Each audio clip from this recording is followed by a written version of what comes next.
안녕하십니까. 지금 방금 소개받은 한국벤처캐피탈협회 지성배라고 합니다. 우리 최진식 회장님께서 아까 모두에 저희 협회를 벤처협회라고 표현하셨지만 정확한 표현은 한국벤처캐피탈협회입니다. 즉 벤처기업의 투자를 전문적으로 하는 회원사들이 모인 그런 우리 영리 단체입니다. 저희 협회를 잠깐 소개시켜드리면 저희 협회는 약 190여 개 회원사로 구성이 되어 있고요. 작년에 저희 회원사를 통해서 국내 벤처 기업에 투자 규모가 한 7조 7천억을 투자를 했고요. 저희 협회를 통해서 저희 회원사들이 작년에는 약 9조 2천억 원의 그 벤처 투자 자금을 모집을 해서 국내 여러 분야의 투자를 활발히 하고 있는 단체입니다. 저는 그 회원사 중에 IMM 인베스트먼트라는 회사를 맡고 있고요. 저희 IMM이라는 회사도 잠깐 소개시켜드리면 저희 회사는 99년에 설립을 했고요. 저희는 3명의 코파운더가 있습니다. 저를 포함해서 나머지 2분이 계시고요. 지금 돌이켜 생각해 보면 3명이 코파운더가 서로를 지켜주면서 지금까지 이 시점까지 오지 않았나 이런 생각이 들어서 저희 동료 파트너분들에 대한 무한한 감사와 저는 신뢰를 보내고 있습니다. 오늘 제가 말씀드릴 내용은 이제 다들 아실 수도 있는 내용이지만 과연 국내 벤처 캐피탈이 어떻게 성장해 왔고 대한민국에서 어떤 역할을 하고 있는지에 대해서 저의 경험을 한번 말씀드려 보겠습니다.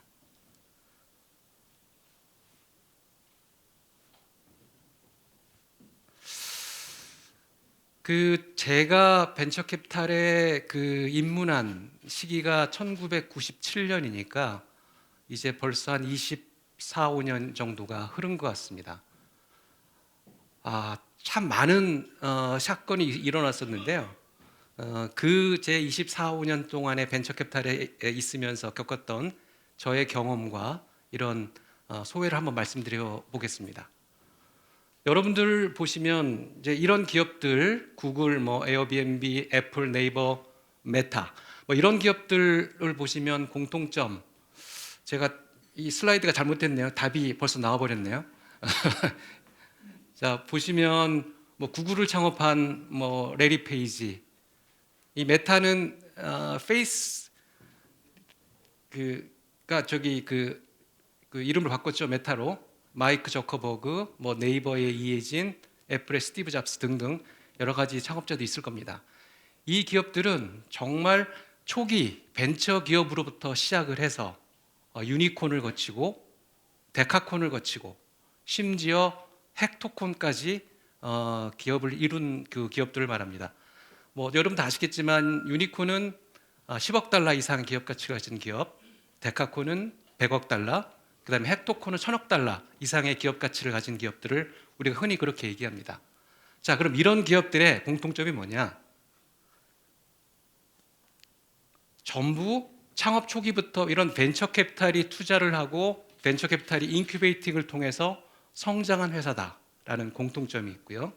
여기에 더해서 제가 아까 이런 창업가들을 말씀드렸지만 이런 창업가들의 entrepreneurship, 우리가 소위 한국말로 얘기하는 기업가 정신, 창업가 정신이 결합돼서 이루어낸 성과다, 이렇게 볼 수 있겠습니다.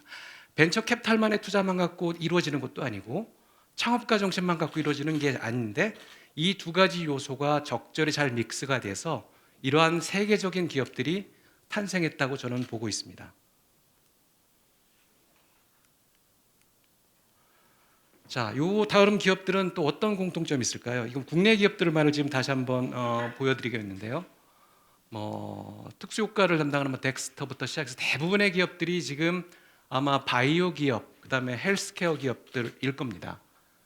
이 국내 기업들이 더욱더 유니콘이나 이런 거로 성장하기 위해서 국내 기업들이 코스닥 시장의 문을 점점 열어놓고 있었는데요.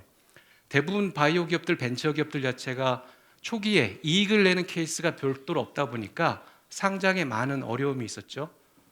그런 거를 해결하기 위해서 정부는 코스닥 기술 특례 상장 기업이라는 제도를 만들어서 이익을 내지 않는, 정량적으로 이익이 나지 않는 기업도 코스닥에 진출할 수 있는 길을 열어주는 기업들이 있습니다. 대부분 이 모델은 바이오 기업들, 이익이 날 때까지 수십 년이 걸리는 바이오 기업을 목표로 만드는 제도인데, 최근에는 이런 덱스터 같은 이런 IT 기업에 또 문이 열려서 우리나라 코스닥 기업에 입장할 수 있는 분들은 점점 높아지고 있다, 이렇게 볼 수 있을 것 같습니다.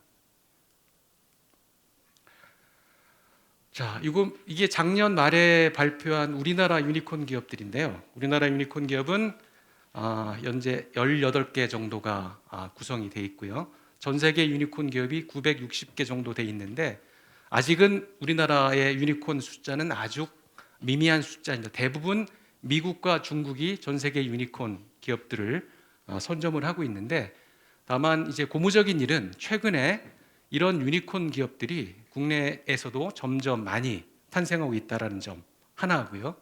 국내 유니콘, 아까 제가 말씀드린 10억 달러 이상의 기업 가치를 인정받기 위해서는 과거 국내 벤처 캐피탈의 자본이 상당히 왜소했습니다. 지금까지의 국내에서 설립된 이런 유니콘들의 대부분의 유니콘이 되는 시점은 국내 벤처 캐피탈보다는 해외 벤처 캐피탈, 즉 유명한 세쿼이어 캐피탈, 소프트뱅크 같은 유수의 해외 벤처 캐피탈들이 투자를 하면서 이렇게 국내 유니콘으로 등극한 케이스가 많았는데, 지금은 점점 국내 이 자본력이 많이 충실이 되다 보니까, 제가 아까 말씀드렸지만 작년에 국내 벤처 캐피탈을 통해서 투자한 잔액이 약 7천억이 이르는 등, 이제는 순수한 국내 투자로 인한 유니콘 기업들이 앞으로 점점 더 많아질 걸로 생각을 하고 있습니다.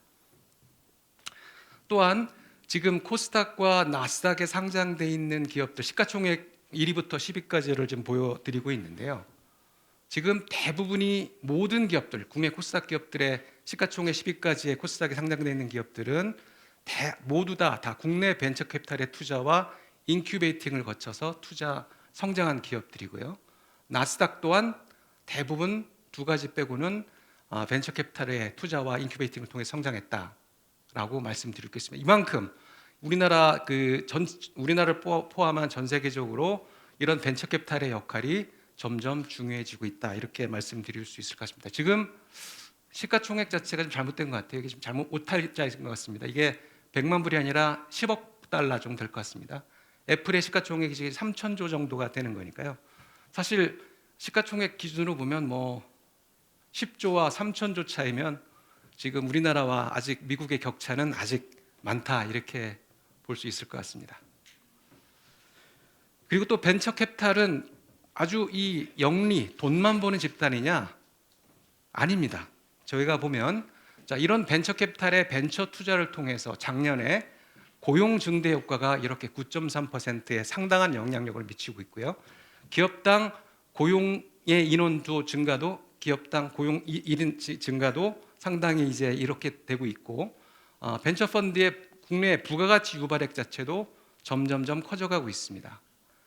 저희 벤처 캐피탈에 출자를 하는 기관들은 대부분 여러분들이 다 가입하고 계신 국민연금 자체가 우리 벤처 캐피탈의 중요한 투자 재원으로 많이 쓰고 있는데요. 국민연금, 사학연금, 군인공제 등 각종 연기금들이 국내 벤처 캐피탈의 펀드에 출자를 하고, 그런 벤처 펀드가 벤처 기업의 투자가 이루어지면서 국내 경제에 미치는 영향이 상당히 크게 되고 있고요. 출자 금액을 전체적으로 생산적인 분야의 벤처 기업에 투자함으로써, 그리고 그 수익을 우리 출자자한테 돌려줌으로써 투자 보국을 실현하고 있는, 어떻게 보면 사회적 책임도 강한 집단이다, 이렇게 이해하시면 될 것 같습니다. 자, 그러면 모든 벤처 기업들이 창업을 하고 나서 아까 말씀드린 애플이나 네이버나 카카오처럼 다 성공하는 케이스냐? 그렇지는 않습니다.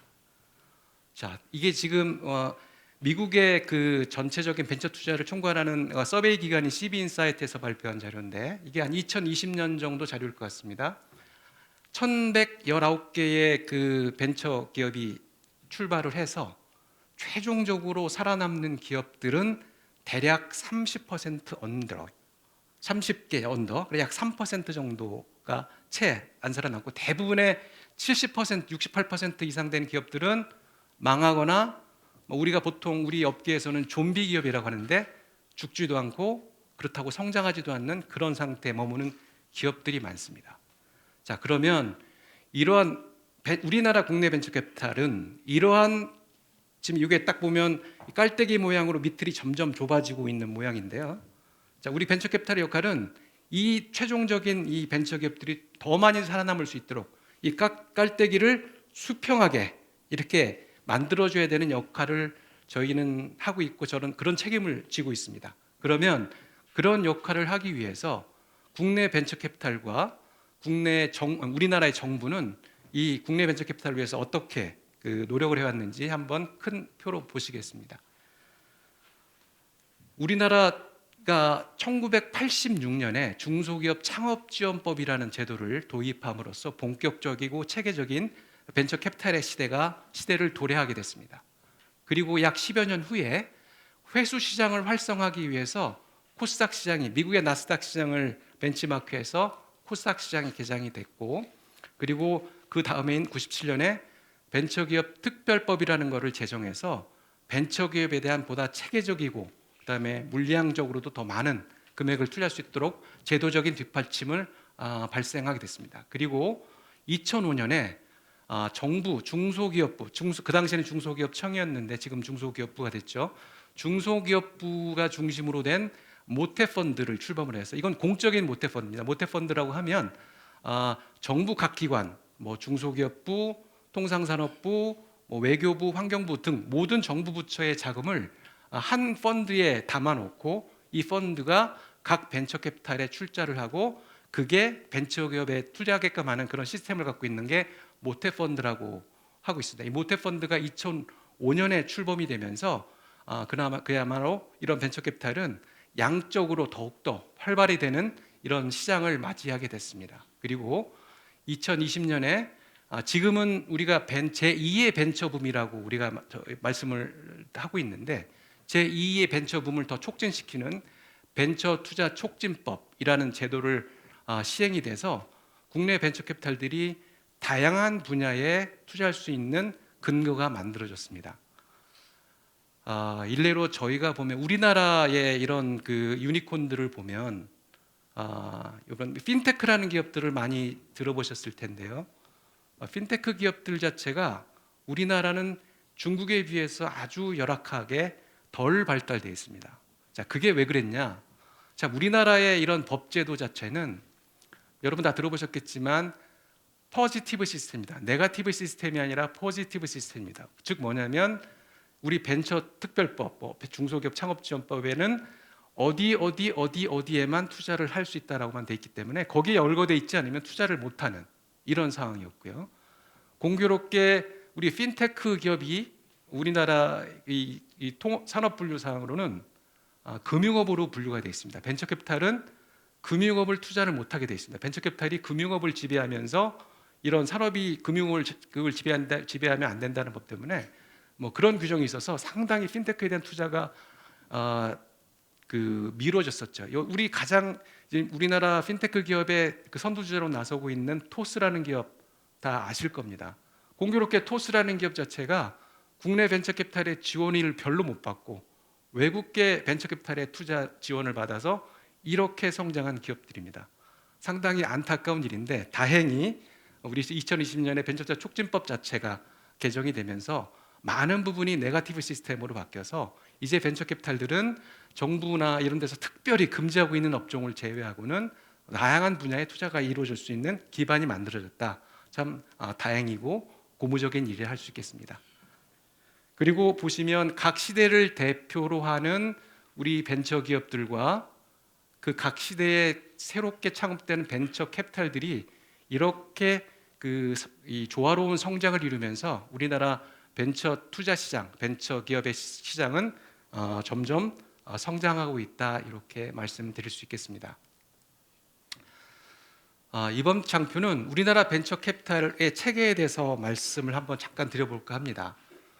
그 전통적인 벤처 캐피탈은 현재 우리나라 법체계는 주식회사인 창업투자회사라는 회사와 신기술금융회사 그리고 유한책임회사라는 LLC 형태의 창업투자회사 세 가지 케이스로 분류가 되고 있습니다. 이 창업투자회사는 중소벤처기업부가 관장하고 있는 그 벤처캐피탈이고요. 신기술금융회사는 금융위가 관리하고 있는 벤처캐피탈입니다. 기타 LLC 및 엑셀러레이터 등은 이것도 마찬가지로 중소벤처기업부가 관할하고 있는 거고요. 이런 벤처캐피탈이 설립이 되고 이런 벤처캐피탈에 개인, 연기금 이런 여러 가지 기관들이 이런 벤처캐피탈들이 설립하는 펀드에 벤처 펀드에 출자를 하고 이런 펀드가 벤처 기업에 출자를 하는 이런 시스템을 갖고 있습니다. 그리고 우리 여기 중견기업에 계신 모든 분들도 요새 많이 들어보셨겠지만 요즘 또 새로운 분야로 각광받고 있는 부분이 CVC, Corporate Venture Capital이라고 기업형 벤처 캐피탈의 설립도 요즘 많이 이루어지고 있습니다. 과거에 지주회사법으로 보면 산업자본인 지주회사가 금융회사, 이 벤처 캐피탈도 금융회사입니다. 금융회사를 지배할 수 없다는 법 때문에 일반 지주회사가 벤처 캐피탈을 자회사로 둘 수 없었는데 2년 전에 공정거래법이 좀 개정이 되면서 이제 기업형 벤처 캐피탈도 설립할 수 있는 근거가 만들어졌습니다. 이거는 지주회사의 케이스고요. 중견기업 자체가 직접 출자해서 만드는 그런 형의 CVC 기업형 벤처 캐피탈도 있습니다. 여기 계시는 우리 중견기업 우리 대표님들, 회장님들도 이런 CVC 형태를 통해서라도 우리 벤처 투자 시장에 진출할 수 있는 길은 여러 가지 마련이 돼 있다라는 부분을 한번 말씀을 드립니다. 제가 아까 우리 그 중소기업부 관할에서 그 모태펀드를 좀 말씀을 드렸는데요. 자, 모태펀드는 아까 말씀드린 전반적인 정부 각 부처의 여러 가지 자금들이 모태펀드라는 것을 만들어서 이 모태펀드는 한국벤처투자라는 이 펀드를 운용할 수 있는 운용기관을 선정을 해서 전체적인 펀드 운용을 합니다. 이 모태펀드가 각 벤처캐피탈들이 설립하는 벤처 펀드에 출자를 하게 되고 이 펀드를 통해서 중소벤처기업에 투자를 합니다. 지금까지 이 모태펀드를 통해서 결성된 자금 자체가 한 7조 3천억 정도가 결성이 됐고요. 이 펀드를 통해서 약 8,300개가 투자를 받았고 총 이 펀드를 통해서 그 모태펀드가 마중물 역할을 하고 그 펀드가 이제 다른 또 그 연기금들이 들어오면서 총 25조 정도의 총 투자 펀드가 결성이 돼서 국내에서 이렇게 투자 활동을 하고 있습니다. 지금 말씀드린 이 부분은 주로 정부 주도의 그런 모태펀드의 역할을 말씀드린 거였고 오늘 제가 나중에도 이 말미에도 말씀드리겠지만 우리 중견기업연합회 측에서도 이제는 우리나라도 정부 주도의 벤처 정책을 떠나서 이제는 민간 주도의 벤처 정책을 펼칠 때가 됐다라고 생각을 하고 있고요. 그런 와중에 우리 최진식 회장님께서도 그 뜻을 적극적으로 이해하시고 하셔서 우리 중견기업 위주의 모태펀드를 한번 만들어서 정말로 이 모태펀드가 민간의 투자가 이루어지고 선순환이 될 수 있는 이런 구조를 만들어 보자라고 하셔서 지금 열심히 연구를 하고 계시고 저희 벤처캐피탈 협회하고도 많은 논의를 하고 있습니다. 이와 유사한 우리 민간 모태펀드의 전형은 여러분들 들어보셨을지는 모르겠지만 코리아 IT 펀드라고 KIF라는 펀드가 있습니다. 이게 뭐냐면 지금 캐리어들 SK텔레콤, LGU+, KT 이 3개 통신사가 2000년 초반에 각 전체 3천억을 조성해서 만든 펀드인데 지금 약 1조 7천억 정도로 구성이 되어 있습니다. 이런 펀드가 이 펀드를 누가 운영하느냐?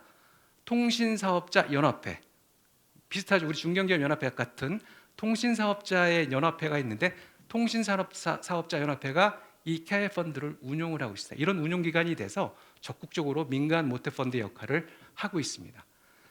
또한 성장사다리 펀드라는 게 있는데 이거는 약간 민간하고는 좀 다르겠죠. 국책은행인 산업은행, 기업은행, 그다음에 은행 청년권 창업재단 등이 이제 만들어진 펀드들인데 이런 식의 펀드 즉 모태펀드들이 활발하게 많이 만들어질수록 국내 이제 창업 생태계와 투자 생태계 환경은 점점 증가할 거라고 보고 있습니다.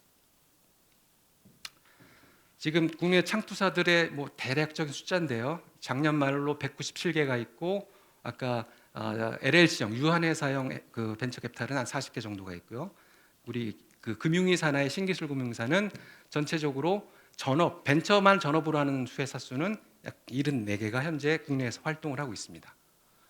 우리나라 벤처캐피탈의 투자 재원은 현재 약 41조 정도가 만들어져 있고요. 2021년에 9조 2천억 정도가 새롭게 펀드 결성이 되어 있습니다. 지금 보시면 2020년, 21년 상당히 이 코로나 상황이라는 아주 엄중한 어떻게 보면 투자 환경 자체가 좀 막막했던 시절에도 상당한 많은 자금들이 이런 창업 생태계 분야로 들어왔다라는 부분은 우리나라 참 경제가 좋은 방향으로 흐르고 있다라는 청신호가 되지 않나 이렇게 생각을 하고 있습니다. 이렇게 모여진 펀드를 통해서 이런 벤처캐피탈이 투자한 실적도 보면 21년에 7조 7천억, 현재까지 투자한 잔액 자체가 20조가 넘는 등 국내 창업 생태계 분야는 점점 성장하고 있습니다. 자, 그러면 이제 우리 벤처캐피탈들이 벤처기업에 투자를 하고 나서 이 펀드에 출자한 기관들은 민간 자본도 상당히 많이 있습니다. 민간 자본들은 그럼 어떻게 회수를 해야 되느냐, 이게 상당한 중요한 이제 고민거리인데요. 민간 자본이 어떻게 회수해야 되냐는 사실은 우리나라는 좀 안타깝게 코스닥 시장 자체가 거의 대부분 80% 이상을 차지하는 회수 시장으로 돼 있습니다. 96년에 그 코스닥 시장이 개설이 됐는데 그 당시 시가총액 코스닥 시장 전체 시가총액이 7조 6천억이 지금 2021년 말에 441조, 상당히 많은 성장이 이루어졌죠. 그다음에 일평균 거래액 자체도 전체 23억 원에서 10조 원이 이르는 등 우리나라 코스닥 시장은 상당히 성장이 됐습니다. GDP 대비 시가총액 비중을 보더라도 코스닥 시장의 시가총액 비중은 우리나라가 우리 근처에 있는 우리 동북아 국가에 비해서는 상당히 많은 비중을 차지하고 있습니다. 다만 아쉬운 거는 이제 이런 게 좀 아쉬운 현상입니다. 이때 코스닥 지수가 상당히 피크를 찍은 점이 있었고 나스닥 지수가 피크를 찍은 시점이 있었을 겁니다. 이게 아마 우리 여러분들 그 기억하시는 99년, 2000년, 2001년에 이르는 제1의 벤처붐이라는 그 시기를 아마 기억하실 겁니다. 자고 일어나면 코스닥이 계속 상한가, 다이얼패드, 세롬기술, 골드뱅크 이런 기업들 많이 들어보셨죠?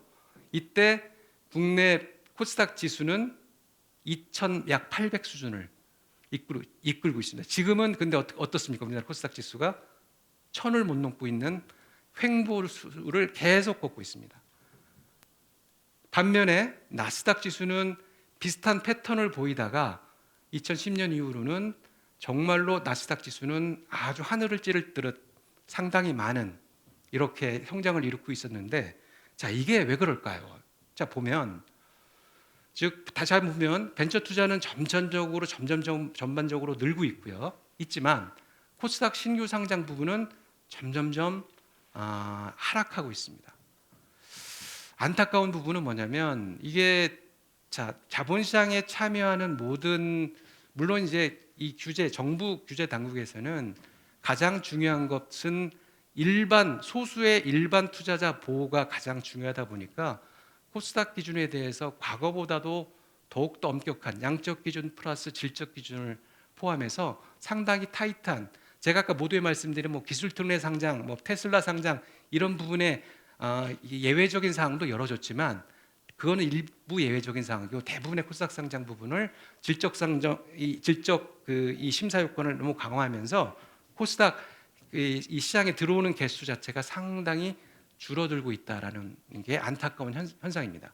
아까 말씀드렸지만 우리나라 벤처 캐피탈에 투자한 민간 LP 자본들이 회수를 하려면 코스닥 시장에 상장을 하든지 투자한 기업이 M&A를 통해서 회수가 되든지 등등 여러 가지 절차가 거쳐야 되는데, 아시다시피 우리나라 M&A 시장은 아직까지는 활성화되지 못하고 있습니다. 그게 저는 이제 곰곰이 생각해 보면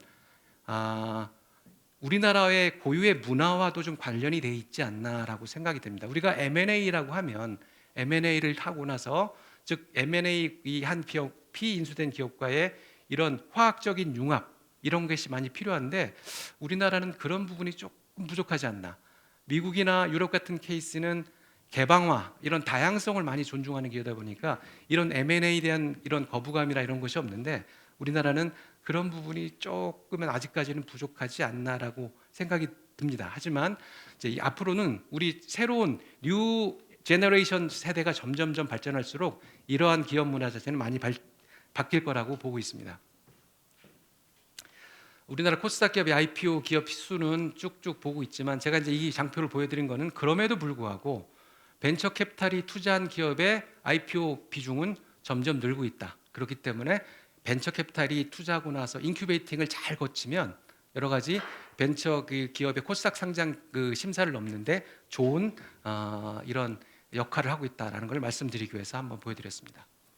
그 다음에 기업들이 IPO를 할 때 코스닥에 들어갈 때 공모가를 어떻게 산정받느냐에 대한 부분도 보시면 벤처 캐피탈이 투자한 기업과 비투자하지 않은 기업들의 공모가 밸류 자체도 상당히 차이가 나는 것을 볼 수가 있을 겁니다. 그래서 정말 이런 기업 이런 쪽에 보면 벤처 캐피탈들이 국내 이런 IPO 시장에서도 긍정적인 역할을 하고 있다 이렇게 말씀을 드리고요. 그리고 기업들이 코스닥 창업을 해서 코스닥으로 가는 데까지 여러 가지 많은 시간이 걸리는데요. 벤처 캐피탈 투자한 기업들은 평균 14.7년이 걸리고 있고요. 그렇지 않은 기업은 약 16.4년이라는 이 정도로 걸리는 등 벤처 캐피탈에 투자한 기업들이 코스닥에 좀 더 빨리 진입하는 경향을 보이고 있다는 현상을 보여드리고 있습니다. 대충 이제 마무리가 돼가고 있는데요. 지금 업계 과제, 그러니까 제가 말씀드린 정부 주도의 모태펀드, 그러니까 중소벤처기업부 중심의 모태펀드가 국내 벤처 투자 시장의 마중물 역할을 한 건 아주 부인할 수 없는 사실입니다. 이제는 전체적으로 민간 투자자 중심의 벤처 투자 시장이 활성화돼야지만 좋은 선순환이 이루어지겠다라고 저희는 보고 있고요. 자, 그런 측면에서 보면 고무적인 부분은 이런 정책 금융 이런 부분 말고 이런 민간 출자 부분 자체가 점점 늘어나고 있고 특히 보시면 일반 법인하고 개인의 출자장 이 증액 비율이 상당히 재작년부터 점점 많아지고 있습니다. 즉 여기 계시는 우리 중견기업 이런 CEO 그다음에 회장님들께서도 이쪽 시장 분야에 많은 관심을 가지고 있다라는 반증이 아닐까 생각이 들고 있어서 상당히 고무적인 일이라고 생각을 하고 있습니다. 제가 아까 모두에 잠깐 설명드렸지만 KIF에 대한 부분을 다시 한번 정리를 했는데 KIF가 세계통신사업자업체가 이제 KT하고 KTF는 이제 한 회사가 됐으니까 이제 세 개가 출발한 거였는데요.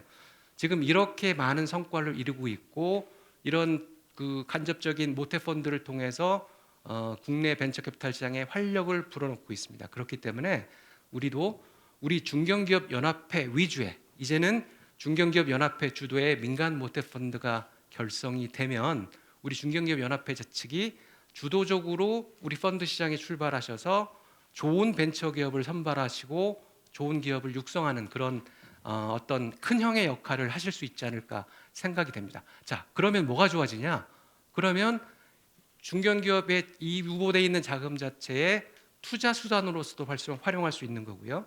그리고 투자를 함으로써 여러 기업에 투자를 하게 됨으로써 간접적으로 여러 기업에 투자를 함으로써 앞으로 우리 중견기업이 어떤 성장 동력으로 갖고 새로운 분야를 찾을 수 있는지에 여러 가지 먼저 모든 이 새롭게 태어나는 기업들을 볼 수 있는 우선적인 이런 권리를 확보하실 수 있을 것 같아서 좋은 기회가 될 수 있지 않을까 이렇게 생각을 하고 있습니다. 제가 마지막으로 말씀드리는데 여러분 혹시 들어보셨는지 모르겠는데 페이팔 마피아라는 말이 있습니다. 이 페이팔은 2000년대 초반에 전자상거래가 이제 많이 태도가 되면서 전자상거래의 결제 시스템을 개발한 회사입니다. 이 페이팔이 2000년 초반에 이베이에 매각이 되면서 이 페이팔을 창업한 핵심 인력들이 자기가 엑시트한 자금을 어떻게 했느냐? 계속 집에 이게 쑤셔놓고 평화로운 인생을 살았느냐? 그게 아닙니다. 대표적인 사람이 일론 머스크가 이 페이팔 창업 멤버 중에 하나입니다. 이 사람은 테슬라를 만들었고 지금 스페이스X라는 거대 우주 기업을 통해서 국내 또는 전 세계 모든 벤처 생태계에 지다 큰 역할을 하고 있습니다. 우리 유튜브 이 스티브 첸이라는 사람이 이 페이팔의 IT 담당하던 사람이었는데 유튜브를 창업해서 지금 뭐 구글에 인수가 됐지만 여러 가지 이 벤처 생태계에 중요한 역할을 하고 있습니다. 그리고 국내 거의 최대 벤처 캐피탈, 세계 최대 벤처 캐피탈하고 있는 세콰이어 벤처 캐피탈, 여기에도 페이팔의 창업자 중에 멤버들이 세콰이어의 파트너로 참여함으로써 여러 가지 긍정적인 벤처 생태계 역할을 하고 있습니다. 500 스타트업이라는 회사는 인큐베이터 업체인데요, 엑셀러레이터 협회인데 이런 기업들도 다 페이팔 출신들이 만들어서 정확한 그 역할을 하고 있는 상황입니다. 제가 말씀드리고 싶은 거는 우리 중견기업 연합회가 이런 페이팔 마피아 같은 중견기업 마피아가 되셔서 우리나라 중소 벤처기업을 성장을 시키고 앞으로 우리나라 대한민국이 살 길은 이제 이 대한민국 경제의 허리를 뒷받침시키고 있는 중소 중견기업들이 앞으로 주축이 돼야 될 텐데 그런 쪽에 리더의 역할을 해주신다면 저희 벤처캐피탈은 그 뒤에서 좋은 조언자가 되시고 좋은 투자자가 되면서 많은 그 역할을 도움을 드리려고 하고 있습니다. 하여튼 뭐 여러 가지 두서없이 말씀을 드렸는데 잘 경청해 주셔서 감사드리고요. 하여튼 뭐 좋은 지금 다시 한번 말씀드리지만 여기 계신 모든 분들이 창업하실 때의 생각을 해보시면 그 창업가의 열정을 그때를 한번 떠올려 보십시오. 내가 기업을 설립할 때 어떤 마음으로 하셨는지에 대한 그런 열정을 가지고 이런 국내 벤처 투자 생태계에도 역할을 해주신다면 우리나라 대한민국의 미래는 아주 밝을 거라 이렇게 생각을 했습니다. 오늘 감사합니다. 예, 강연 내용과 관련해서 질의응답하는 시간을 짧게 갖도록 하겠습니다. 예, 질의사항 있으신 분은 손 들어주시면 저희가 마이크 전달 드리도록 하겠습니다.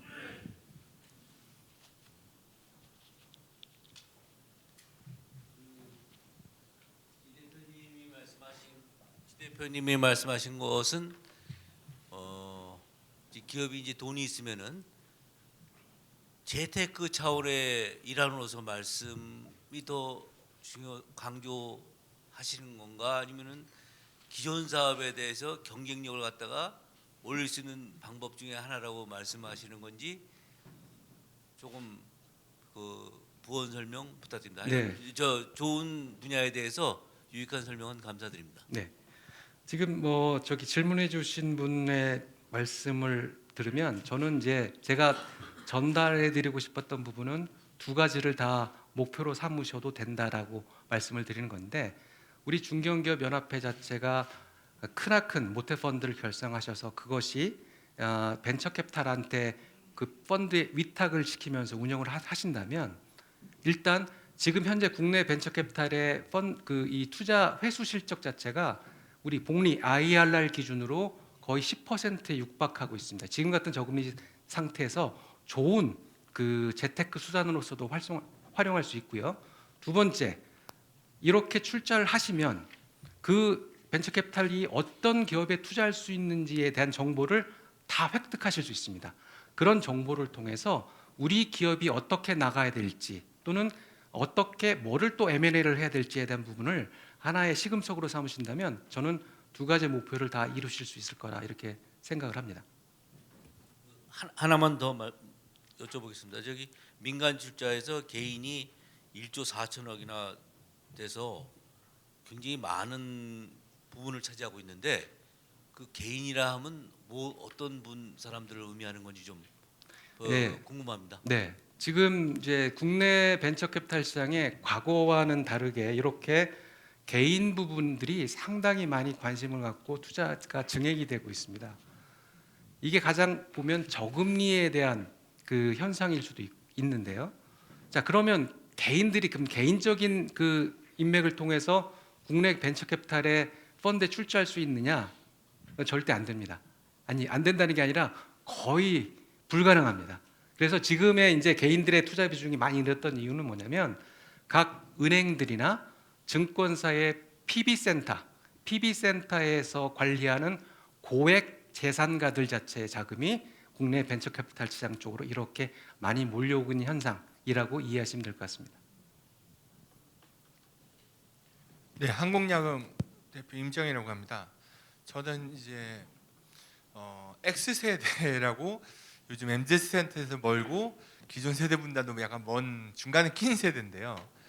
그 요즘 특히나 CEO분들이 저는 벤처에 굉장히 관심이 많고, 근데 제가 주변에 뵙는 어른분들은 VC를 믿지 말라는 말 많이 하시는데, 제가 생각하기 변화하는 시대를 저는 아직 X세대라서 양쪽 다 공감이 갑니다만, VC를 참가하고 싶어도 VC가 그러니까 저희가 직접 투자를 하는 게 아니다 보니 그런 정말 뛰어난 VC를 만나고 경험을 해보려면 어떤 그 사람의 어떤 면모를 잘 봐야 좋은 VC를 만날 수 있다고 생각하시는지. 왜냐 오랫동안 이쪽 업무에 계셨으니까. VC라고 그러니까 그 스타트업 뭐 창업- 매니저일 수도 있고 회사일 수도 있고. 그러니까 스타트업 V- 창업가를 말씀하시는 아니. 벤처 캐피탈. 펀딩 실제 투자하시는 아, 분의 벤처 어떤 캐피탈. 면모를 봐야 우리가 정말 좋은 사람을 만날 수 있을까요? 네, 지금 아까 네네 좋은 질문 감사드리고요.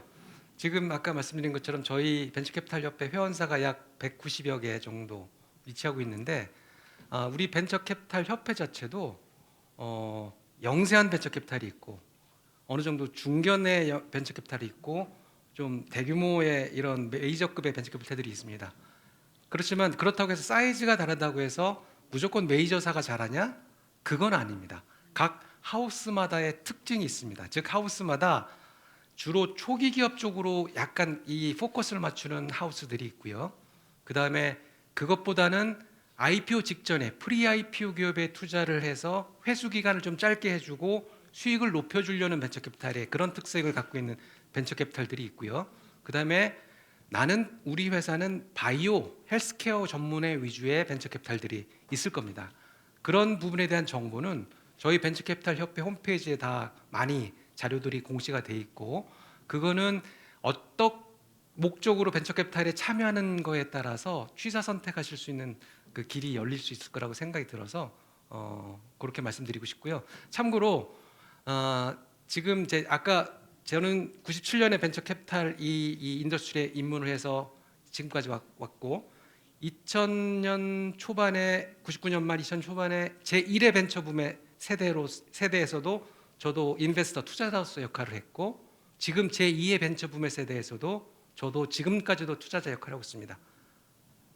20여 년이 흘렀지만 정말 많이 변했습니다. 아직 벤처캐피탈을 믿지 마시라고 하시는 부분도 있으실 텐데 그건 아마 20여 년 전에 트라우마 때문에 그러셨을 거라고 생각이 들어요.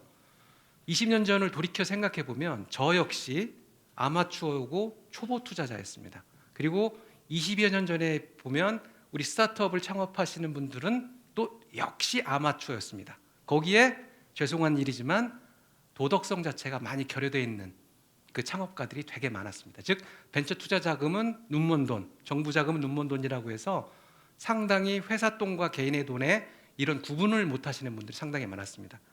그래서 그렇게 2000년 초반에 우리 벤처캐피탈 시장이 아주 개박살이 한번 났었습니다.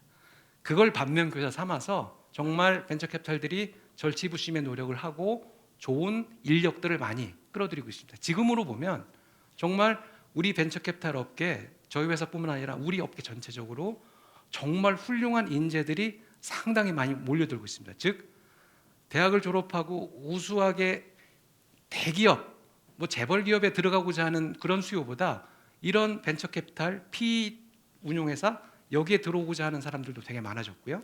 그리고 더욱더 고무적인 거는 중소벤처 스타트업을 창업하는 창업가의 마인드 자체가 너무 좋아졌습니다. 즉 앙트레프레너십으로 많이 무장이 돼 있고 정말 도덕성이 흠결할 수 없는 정도의 도덕성을 많이 갖고 있습니다. 대부분이.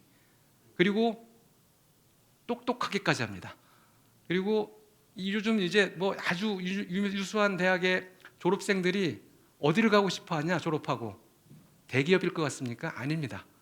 창업하겠다 또는 벤처기업 이미 좀 어느 정도 성장된 벤처기업에 들어가겠다는 생각을 많이 갖고 있는 것 같아서 저는 이런 현상은 아주 고무적인 현상이라고 보고 있고요. 국내 벤처캐피탈들은 이제 과거의 그런 그 실수나 이런 부분은 많이 줄어들었고요. 정말 믿어주셔서 좋은 역할을 하실 수 있다고 생각이 들어서 제가 자신 있게 말씀드립니다.